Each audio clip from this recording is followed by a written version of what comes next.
এই বেগুন গাছগুলো দেখো হঠাৎ করে এমন শুকিয়ে গেছে। আশেপাশে সব গাছগুলো বেশ ভালো আছে, শুধু বেগুন গাছ দুটোই এমন শুকিয়ে গেছে, জানি না কেন হঠাৎ করে। গাছটা কিন্তু কোনো প্রবলেমও নেই। দুদিন আগে বৃষ্টি হলো, তখনও ভালো ছিল। হঠাৎ মানে দুদিন আগে বৃষ্টি হলো, তখনও ভালোই ছিল। দেখো হঠাৎ করে আজকের মধ্যে কেমন পোড়া পোড়া হয়ে গেছে। দেখো কি সুন্দর বেগুন হয়েছিল গাছগুলোতে, দুটো গাছই একই সঙ্গে। কি জানি কি হয়েছে গাছগুলোতে, কিছুই বুঝতে পারছি না কেন এরকম হলো। কেউ যদি জেনে থাকো তাহলে অবশ্যই বলো। Hi friend, good morning. সবাই কেমন আছো? আশা করি সবাই খুব ভালো আছো, আর আমরাও ভালো আছি। আজকে সকালে তেমন কোনো কাজ হয়নি, আজকে যেহেতু রবিবার, তো এই জন্য আজকে কোনো কাজই করে উঠতে পারিনি। আজকে একটু দেরি করে ঘুম থেকে উঠেছিলাম। এখন 8:30 বাজে, ওই 7টার দিকে উঠেছি। তো উঠে ঘরটারগুলো ঝাড় দিয়েছি, একটু গোছগাছ করেছি, আর তেমন কিছু করিনি। আর এই যে হাতে আটা মেখে আসলাম।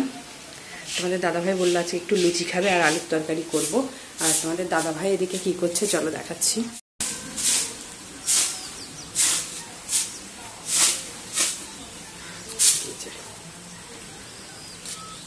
এই যে জল এসছে বাইরে, জলটা ভরবে, আর তোমাদের দাদাভাই যে বাইরেটা ঝাড়ু দিচ্ছে। হ্যাঁ, ক বালতি নেবে? এই যে বালতি। আমি এদিকে এই যে কড়াটা বসিয়ে দিয়েছি, আটার লেচিগুলো মেখে, লেচিগুলো কাটা হয়ে গেছে, আর আলু দিয়ে পেঁয়াজ দিয়ে কেটে রেখেছি। তো এখন লুচিগুলো বানাবো, আর এখন লুচিগুলো বানিয়ে নিই, তারপরে তোমাদের সঙ্গে কথা বলছি। আর ছুটকি আর সৌমি এখনও ঘুমোচ্ছে, ওরা ওঠেনি। ছুটকি উঠে গেলে তো আর এইসব হয় না, মানে এইগুলো খুব প্রবলেম হয় করতে। তো এই জন্য ও ওঠার আগেই আমি চেষ্টা করছি যে তাড়াতাড়ি বানিয়ে নেওয়ার। উঠে গেলে ও একটু কান্নাটা করে, তো এই জন্য একটু প্রবলেম হয় রান্না টান্না করতে। সৌমি না এতটা কান্না করতো না, একটু চুপচাপ থাকতো, কিন্তু ছুটকির পাশে কেউ না থাকলেও ভীষণ কান্না করে। এই জন্য, আর বিশেষত আমাকে না দেখতে পেরে আরও বেশি কান্না করেও। তো এই জন্য একটু তাড়াতাড়ি বানানোর চেষ্টা করছি, যাতে ওর ওঠার আগেই আমার সব কিছু হয়ে যায়। আর এখনও থালা বাসন আজকে ধোয়া হয়নি। এই রান্নাটা করে মানে লুচি টুচিগুলো বানিয়ে অনেক তো থালা বাসন আবার হবে, তো ভাবলাম একসঙ্গেই ধুয়ে নেব। তো এই জন্য আজকে এখনও থালা বাসন ধুইনি। আর রবিবার আছে, আজকে ছুটির দিন, তোমাদের দাদা ভাইয়ের ডিউটি নেই। তো এই জন্য আজকে একটু তাড়াটা কম আছে, ধীরে ধীরে করলেই হবে। কি গো, কতদূর তোমার? আলুর তরকারিটা বসিয়েছি। আর লুচি বানানো হয়ে গেছে? হ্যাঁ, এই যে অল্প বানিয়েছি, এক একজনের 4টে করে, 4টে কি 5টা। তোমার 5-6টা, আমার 4টে, বাবুর 2টো। আর এটা কি আলু? তোমার জন্য যে লাল লাল করে বানিয়েছি, আর আমার জন্য সাদা সাদা। কিন্তু লালটা খাও না, এই সাদাটা খাও না।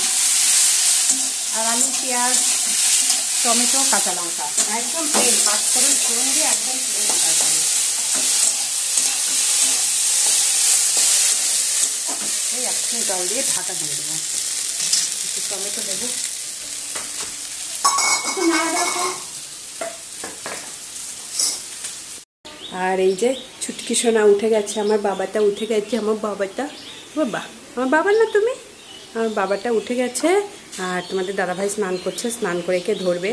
আর এই যে এদিকে তরকারিটা বসিয়েছে। ওই যে লুচি হয়ে গেছে, লুচি তো হয়ে গেছে অনেকক্ষণ আগেই দেখিয়েছি। আর লুচিও হয়ে গেছে, ছুটকিও উঠে গেছে আমার ছোনা। আর ওই যে আর একজন ওখানে বিরাজ করতে বসে গেছে। আয় তাড়াতাড়ি, এই যে এদিকে রেডি হয়ে গেছে খাবার সকালের। ও তো ঝোলটা ভালো খায়, তোমাকে দিলাম। আমি ছুটকিকে ধরছি, দেখতে এলাম।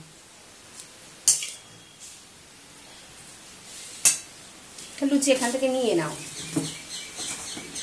অল্প বানিয়েছি, বেশি বানাইনি, নষ্ট হয় বেশি করলে। করছো কেন? নাও তো। আরে আমার চুলগুলো এত উঠে যাচ্ছে, চুলগুলো উঠে এই কটা চুল হয়ে গেছে, আর এখন ক্লিপেও আটকাচ্ছে না, এমনিই খুলে যাচ্ছে চুলগুলো।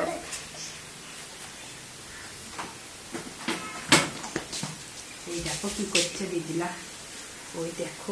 আর এই যে আজকে রান্না করবো আলু বেগুন দিয়ে রুই মাছের ঝোল করব। এদিকে এই যে ভাতটা বসিয়ে দিয়েছি, আর কড়াটা বসিয়েছি, কিন্তু কারেন্ট নেই।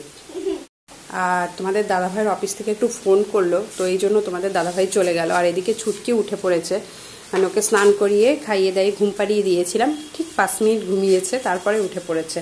আর তাছাড়া কারেন্টও নেই, তো এই জন্য এখন এই যে একে একটু কোলে নিয়ে ঘুরছি, কারেন্ট আসলে তারপরে রান্না করব। আর বাজার থেকে নিয়ে এসেছে রুই মাছ, দাঁড়াও তোমাদের দেখাচ্ছি।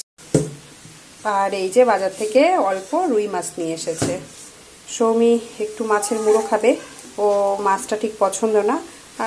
আর মাঝে মাঝে ওই একটু লেজাটা খাই, মানে পুরোটা না, ওই ওপরে যে লাল লাল মেটে মেটে টাইপের থাকে ওইগুলো খাই, তাছাড়া আর কিছু খায় না। আর এই দেখো সৌমি, ওরও স্নান হয়ে গেছে, একটা বড় করে কাজলের টিপ পরিয়ে দিয়েছি। দেখো ওটাই নোংরা আছে, রাখ, ঢাকা দিয়ে দাও। আর আজকে রোদের অতটা জোর নেই, দেখো হালকা রোদ উঠেছে। আর ছুটকির জামাগুলো এখনো বালতিতে ভেজানো রয়েছে, এখনো ধুতে পারিনি। ভাবলাম রান্নাটা একদিকে বসি আর একদিকে জামা কাপড়গুলো ধুই, আমি তাড়াতাড়ি স্নানটা করে নেব। আর উঠোনটা আজকে একটু ধোয়া হয়নি, সকালে অন্যদিন 1 বালতি জল হলেও ঢেলে দিই, আজকে একটু জল দেওয়া হয়নি। তা ভাবলাম স্নানের সময় এইগুলো সব করব, কিন্তু কি করা যাবে, এই যে কারেন্টটা চলে গেল, কারেন্টের জন্য সব কিছু লেট। আর এই যে আমার সোনাটা, কই আমার সোনা?